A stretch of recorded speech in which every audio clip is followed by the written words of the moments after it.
بسم اللہ الرحمن الرحیم۔ السلام علیکم۔ ہم اپنے ناول کو شروع کرتے ہیں۔ ہمارے ناول کا نام ہے ریچھ کے اسرار۔ یہ انوار علیگی کا ناول ہے۔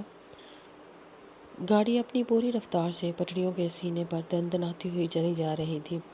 2 منٹ کے بعد ایک ہالٹ آنے والا تھا اور ان 2 منٹوں میں مجھے فیصلہ کر لینا تھا۔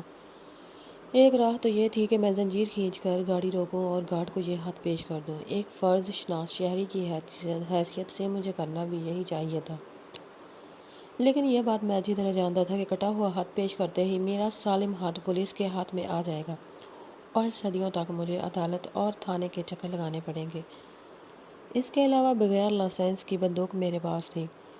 قسمت خراب ہوتے دیر نہیں لگتی۔ ممکن تھا یہ مصیبت میرے ہی گلے پڑ جاتی۔ تب میں نے فوری فیصلہ کیا اور فرار میں ہی عافیت جانی۔ میں نے جلدی اس نازک ہاتھ کو شال میں لپیٹا، برتھ کے نیچے پھینکا اور اپنا سامان اٹھا کر کوپے سے باہر آ گیا۔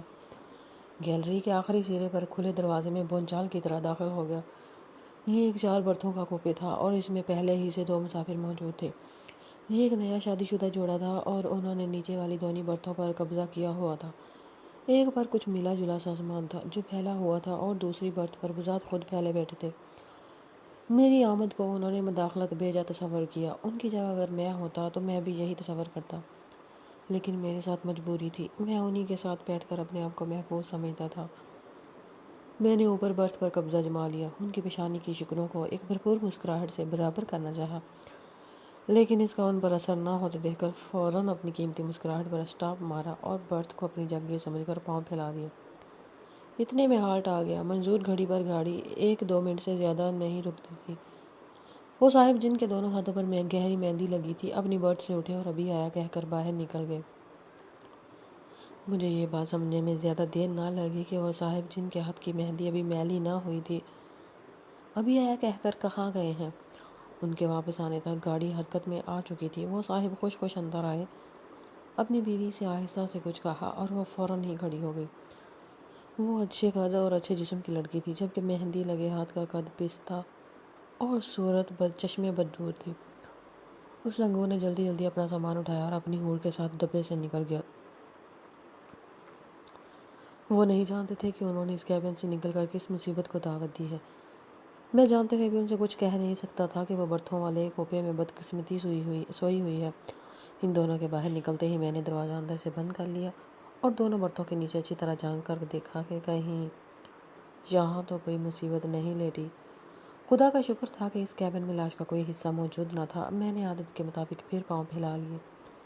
اچانک ایک خیال ذہن میں گوندا اور میں بڑی پھرتی سے تڑپ کر اٹھا اور ڈرتے باتھ روم کے دروازے کی طرف بڑھا۔ کہیں ایسا تو نہیں کہ وہ محترمہ باتھ روم میں براجمان ہو۔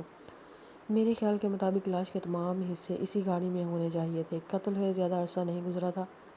ہاتھ کی تازگی بتاتی تھی کہ 2-2.5 گھنٹے کا پہلے کا حادثہ ہے، لیکن دن دہاڑے یہ قتل ہوا کس طرح؟ جو گاڑی بریلی سے دن کے 1:30 بجے علی گڑھ آتی تھی وہی گاڑی شام کو 5 بجے واپس ہو جاتی تھی۔ اس عرصے میں یہ ڈبے شیڈ میں کھڑے رہتے تھے۔ اسی عرصے میں لاش کو اس ڈبے میں ڈال دیا گیا۔ میں نے اللہ کا نام لے کر باتھ روم کا دروازہ کھولا۔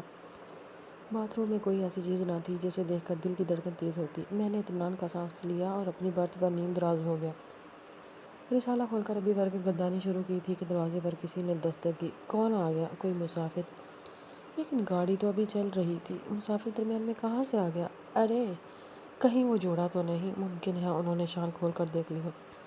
میں تیزی سے اٹھا، دروازہ کھولا۔ دروازے پر نہ کوئی مسافر تھا، نہ وہ نوبیاہتا جوڑا۔ ٹکٹ چیک کر صاحب کھڑے مسکرا رہے تھے۔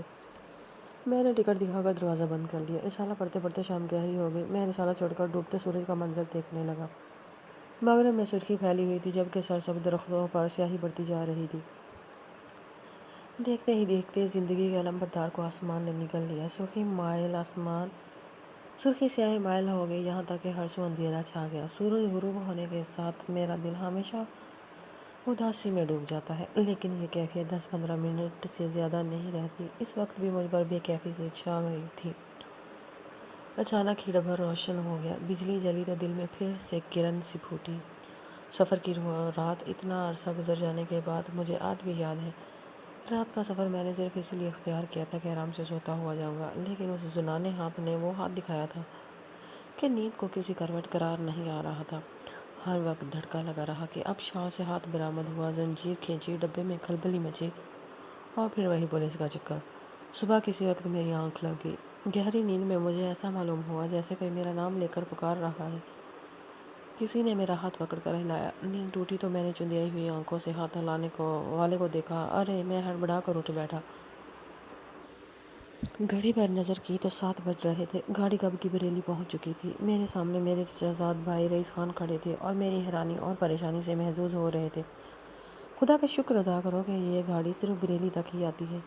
اگر آگے جاتی تو تم کہاں پہنچے ہوتے معلوم ہے؟ رئیس خان نے مسکراتے ہوئے کہا، یار یہ گاڑی میں تم کس طرح سو لیتے ہو اپنی سمجھ میں نہیں آتا۔ میں پورے 1 گھنٹے سے تمہیں تلاش کر رہا ہوں۔